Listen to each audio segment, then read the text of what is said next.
Hello everyone, welcome back to my YouTube channel. तो आज का चैप्टर नंबर 5 है जो कि कार्यपालिका है। प्रीवियस चैप्टर हमने कवर कर लिए हैं। तो अब हम पढ़ने वाले हैं भारतीय कार्यपालिका के बारे में। राजनीतिक शक्तियों का चयन और कार्य शक्ति लोकतांत्रिक प्रणाली और संविधान के द्वारा प्रदान किया जाता है। इसका मतलब क्या हुआ? मतलब राजनीतिक शक्तियाँ जो भी हमें दी गई हैं और जिस तरह से हमारी जो प्रणाली बनाई गई है, सबको कार्य जो दिए गए हैं वो सब हमें संविधान के द्वारा दिए गए हैं। हमारे संविधान में जैसे जैसे लिखा है वैसे वैसे शक्तियाँ सबको दी गई हैं, जिसको जनता द्वारा मान्यता प्रदान है। क्योंकि हम संविधान को हमने बनाया, हमारा हमारे द्वारा वो मान्यता प्राप्त करता है। हम संविधान को सर्वोच्च मानते हैं, इसलिए उसको उसके पास इतनी शक्ति है। इस शासन प्रणाली की यह राजनीतिक शक्ति समाज के विकास और व्यवस्था को कायम रखने में एक तंत्र की तरह काम करती है। कार्यपालिका क्या है? वो पूरे शासन प्रणाली को और राजनीतिक शक्ति को समाज में पूरी व्यवस्था बनाने, उनका विकास करने, उसके एक तंत्र के रूप में काम करती है, जिसमें कार्यपालिका प्रमुख है। ठीक है। 3 है कार्यपालिका, विधायिका, न्यायपालिका। तो कार्यपालिका क्या करती है? राजनीतिक शक्ति समाज के विकास और व्यवस्था को कायम करती है। अब कार्यपालिका में आता कौन कौन है? जिसमें भारत के राष्ट्रपति, उपराष्ट्रपति, मंत्रिपरिषद, महान्यायवादी के बारे में व्याख्या की गई है। ये सारे जो हमारे कार्यपालिका के अंग हैं, ये कार्यपालिका के अंदर आते हैं। भारत के संविधान में संघीय कार्यपालिका के संदर्भ में प्रावधान है। इस प्रकार की संसदीय प्रणाली में राष्ट्रपति को नाममात्र कार्यपालिका का दर्जा प्राप्त है, वहीं प्रधानमंत्री को वास्तविक कार्यपालिका माना गया है। हमने जो संघीय प्रणाली अपनाई है उसमें जो राष्ट्रपति वो नाम मात्र का प्रधान होता है और प्रधानमंत्री जो होता है वो मेन होता है, वो उसके पास वास्तविक शक्तियाँ हैं। राष्ट्रपति के पास वास्तविक शक्ति नहीं, वो सिर्फ नाम मात्र का प्रधान है। ये सब आपको पता होगा। तो राष्ट्रपति के बारे में पढ़ते हैं। भारतीय संघीय व्यवस्था में कार्यपालिका के प्रधान को राष्ट्रपति कहते हैं। ठीक है। कार्यपालिका का जो प्रधान है वो राष्ट्रपति है। राष्ट्रपति भारतीय गणराज्य का सर्वोच्च पद है। हमारे गणराज्य का सबसे ऊंचा पद जो है वो राष्ट्रपति का है। राष्ट्रपति राष्ट्र की एकता, गौरव एवं प्रतिष्ठा का प्रतीक है। अगर राष्ट्रपति को कुछ भी होता है या उस पर कोई भी निंदा होता है, वो हमारी एकता, गौरव और प्रतिष्ठा का प्रतीक है, क्योंकि वो क्या है, हमारे पूरे भारत का सर्वोच्च पद कौन सा है? राष्ट्रपति का ही है। तो ये भारत का प्रथम नागरिक होता है। कार्यपालिका की शक्तियाँ राष्ट्रपति में निहित हैं। मतलब जो भी कार्यपालिका की सारी शक्तियाँ हैं वो राष्ट्रपति में निहित है। भारत में संसदीय प्रणाली के कारण राष्ट्रपति नाम मात्र का प्रधान है। और हमने संसदीय प्रणाली अपनाई है क्योंकि इसमें 2 वो होंगे, तो राष्ट्रपति जो है वो नाम मात्र का प्रधान होता है। तो डॉक्टर अंबेडकर के अनुसार क्या है? हमारा राष्ट्रपति राष्ट्र का प्रतिनिधित्व करता है किंतु शासन नहीं करता। ये राष्ट्र का सिर्फ प्रतिनिधित्व करता है। इसके नाम पे सारे कार्य किए जाते हैं। ये कार्य नहीं करता, इसके नाम पे होते हैं। भारत में राष्ट्रपति के शासन व्यवस्था में यह स्थान है। राष्ट्रपति के नाम पर ही राष्ट्र के निर्माण घोषित किए जाते हैं। जो भी कार्य होंगे राष्ट्रपति के नाम पे होंगे, पर करेगा कौन? प्रधानमंत्री। वास्तविक शक्तियाँ उसके पास है, ये सिर्फ नाम मात्र का है। संविधान की प्रस्तावना में गणराज्य शब्द का प्रयोग इस अर्थ में किया गया है कि भारतीय संघ का प्रधान राष्ट्रपति है, ना कि कोई राजा या सम्राट। आपको पता है हम गणराज्य हैं और लोकतांत्रिक देश हैं, तो जो हमारा जो राष्ट्रपति है वो राजा या सम्राट नहीं है। ये हमारे भारतीय संघ का प्रधान है, इसमें हमने राष्ट्रपति का वो दिया है। राष्ट्रपति एक निश्चित अवधि के लिए चुने जाते हैं। राष्ट्रपति निश्चित अवधि के लिए चुने जाते हैं, 5 वर्ष की। आर्टिकल 53 के अनुसार भारत की सभी कार्यपालिका शक्तियाँ राष्ट्रपति में निहित हैं। भारत के तीनों सेनाओं का प्रधान राष्ट्रपति होता है।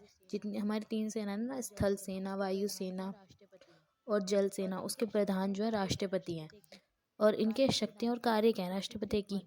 भारतीय संविधान में आर्टिकल 53(1) में कहा गया है कि संघ की कार्यपालिका शक्ति राष्ट्रपति ही में निहित होगी और इसका प्रयोग संविधान अनुसार या अधीनस्थ अधिकारियों के द्वारा करेगा।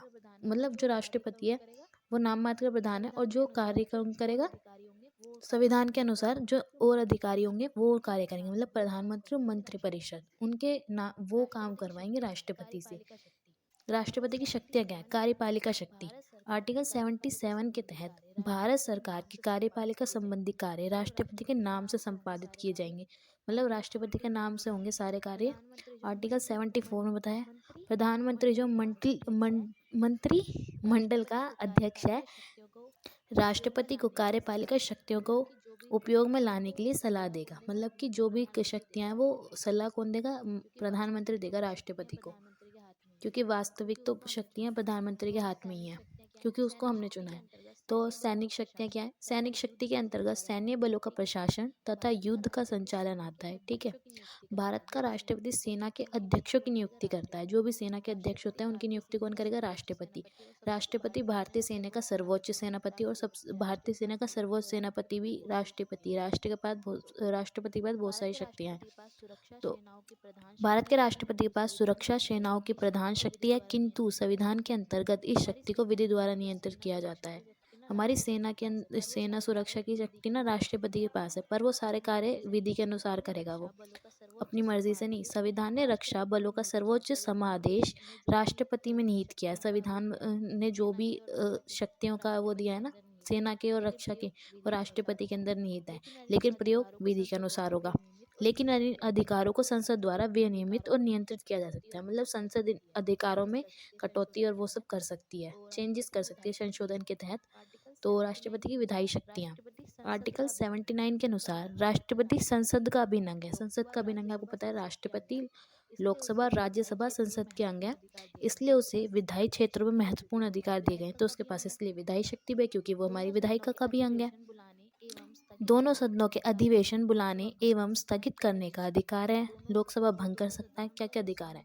दोनों सदन है उनका जो संयुक्त अधिवेशन होता है और उनको स्थगित करना, लोकसभा को भंग करना, ये सब अधिकार हमारे राष्ट्रपति के पास है।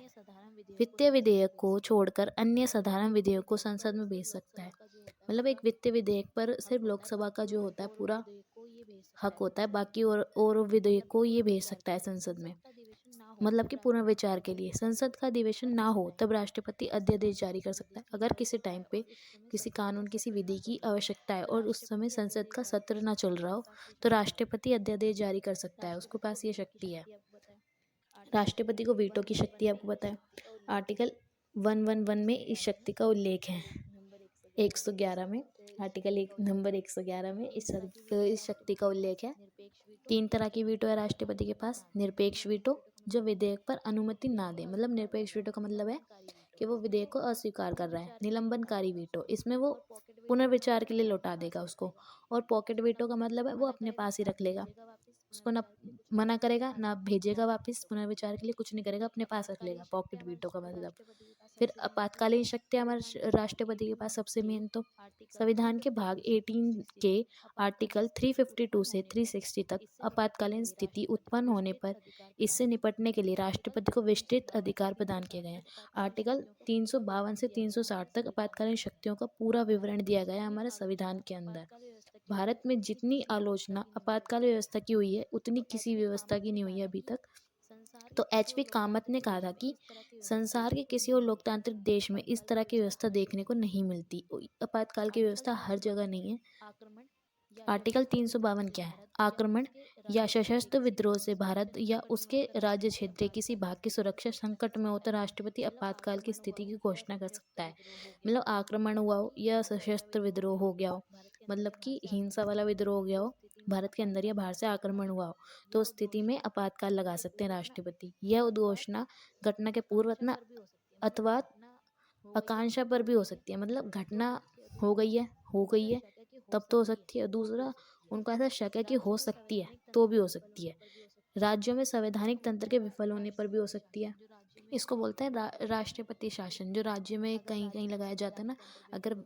अगर राज्यों में संवैधानिक तंत्र विफल हो जाए तो उसमें आपातकाल की घोषणा कर सकते हैं। 356 के द्वारा केंद्र सरकार को उत्तरदायित्व सौंपा जाएगा। फिर राष्ट्रपति उस पर्टिकुलर राज्य पर शासन करेगा तब तक के लिए। और आर्टिकल 360 ये है वित्तीय आपातकाल। वित्तीय और आर्थिक आपातकाल है ये, जब अगर फाइनेंशियल कोई लॉस हो जाए या फिर वित्तीय आपातकाल की मतलब पैसे ना हो तो उस समय ये वाला आपातकाल लगाया जा सकता है पूरे देश में। यदि राष्ट्रपति को ये विश्वास हो जाए कि देश में ऐसी स्थिति उत्पन्न हो गई है तो राष्ट्रपति इस आपातकाल की घोषणा कर सकता है। ठीक है, तो इस